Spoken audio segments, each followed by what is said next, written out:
Hello everyone and welcome to my YouTube channel. My name is David Delar and today we're going to look at basically turning three chords you probably know into something a bit more interesting. So that was me playing some chords a bit similar to Knocking on Heaven's Door. And I'm just trying to use the basic shapes that you probably already know.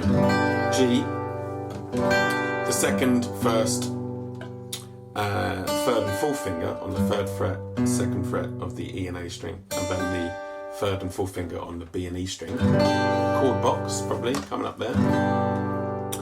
C chord, which is a bit more like the cowboy version. So the third finger's on the G, on the E string, and the little pinky's on C, second finger on the D string, first finger on the B string. And sometimes you can also play it like that, because anything you learn on the low E string, you can also play on the high E string, so that can also be this.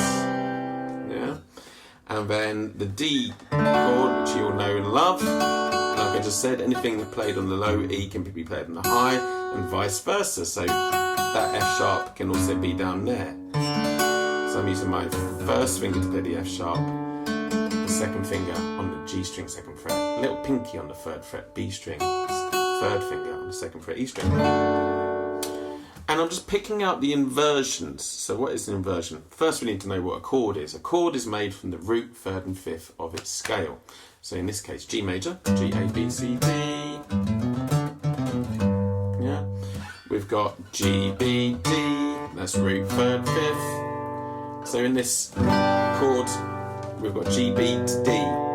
Now obviously there's 6 strings, so there's a few more notes. G, B, D, G, D, and G. And if you call something an inversion, what you're doing is getting those root, third, fifth, and instead of playing them in order, you're playing them in a different order. So you might do B, D, G, for instance, first inversion, because the third has gone into essentially the bass name. Or D, G, B. Look, no hands. Where the fifth is now at the bass. So D, B, G, D, G, B.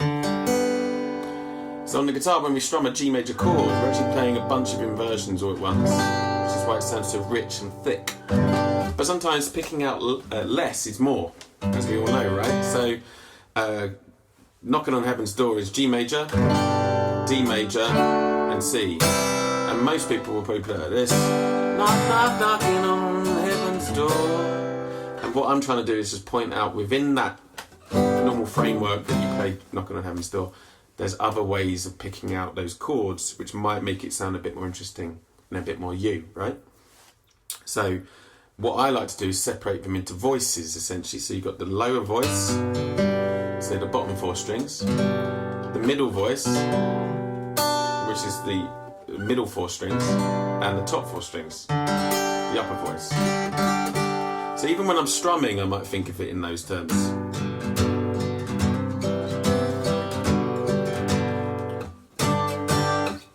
So let's just look at what I did there. So picking pattern wise, right hand, really simple. P, P, I, M, P. P, P, I, M, P. So P, P, M, P. P, P, M, P on the bottom 4 strings. And as we know, the next chord is C. So I'm just going to use the bottom 4 strings again. So you're going to get that lovely the fifth in the bass to make the second inversion of C. And the D chord as well. I'm going to be using the F sharp, so the first inversion. So this first finger's on that second fret E string, second finger's on the G string, second fret. So we go G to D to C.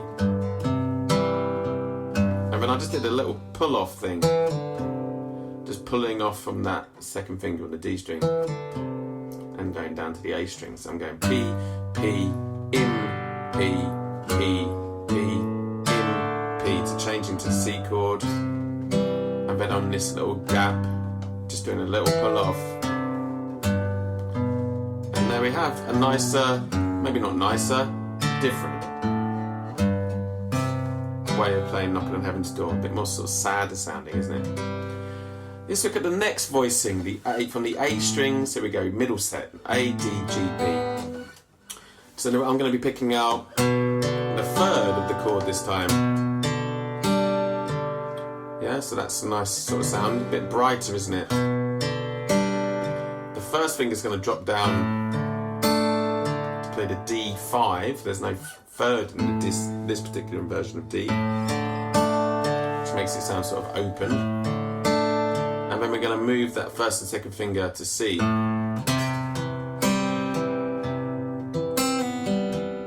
we're going to go.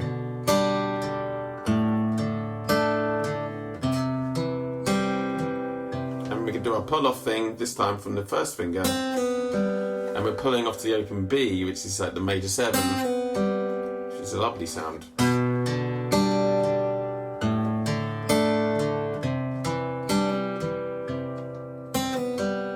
So you could use the second and fourth finger if that feels better. And moving that second finger down, and then your first finger is then ready to play the C. You take your little pinky off, and then finally the top 4 strings. So we're just using the top 4 of that shape.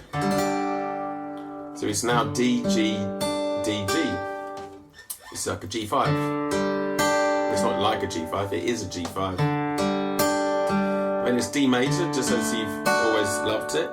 And then we're going to use the top register. So we're going to put that little pinky back on the high G for the C chord, which would be down there. And like I said, anything on the E strings can be switched.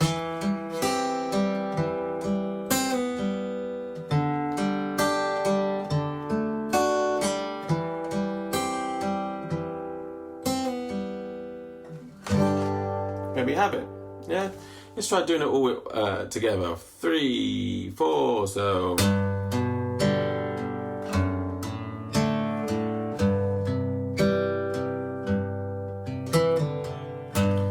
Knock, knock, knocking on heaven's door. Yeah, let's move on to the next inversion. Knock, knock, knocking on heaven's door. Move on to the next inversion. Knock, knock, knocking on heaven's door. I hope that was interesting. Get in touch. Let me know what you think of these lessons. I'm always interested to see people's reactions to them. And good or bad, it's always good to get feedback, that is. I prefer good feedback, but... what other songs would you like me to cover? Get in touch. Subscribe. Did I say that? Subscribe. Do all the things that you're meant to do. Cheers, guys.